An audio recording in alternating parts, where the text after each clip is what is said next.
It's not love, it's trauma bonding. I understand a lot of people think trauma bonding is a strong, intimate relationship you form with someone who has been through similar trauma as you. However, that definition is factually incorrect. Trauma bonding actually means a strong force of attachment formed between a victim and their abuser. Those who experience it usually mistake it for deep, overwhelming love, and it's the reason most victims struggle to walk away. The truth is, as long as you're in a toxic, chaotic relationship, the possibility of being trauma bonded is significantly high. You see, there's a key ingredient in the cycle of abuse called reinforcement. This typically takes place during that period of calm where everything seems to be going right. There are no arguments, no violence, just bliss. They may buy you gifts, bring you breakfast in bed, and become really sweet and attentive. They basically turn into the person you first fall in love with, and this gives you hope. It makes you believe that perhaps that other version is really just a glitch. This is who they are, and now that things are fine again, you all are going to go on to live happily ever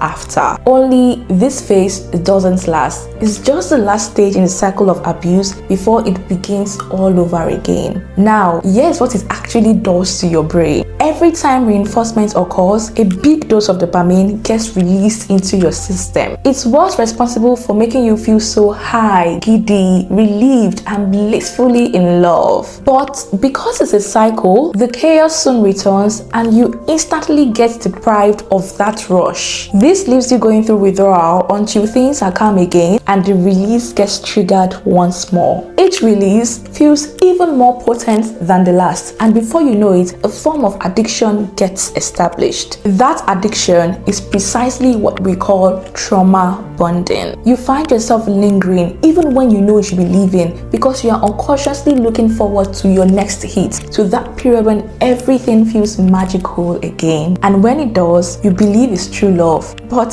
it isn't, not really. Now that you know this, what is the way forward? Well, finding the courage to say no to those dopamine hits for good and stepping into recovery phase. It's going to feel like going into rehab, but I promise you the results will be worth it. This way, you can focus on regulating your nervous system and finding healthier, more sustainable sources of dopamine. Given it is easier said than done, it will take some wild, significant effort and a whole lot of support.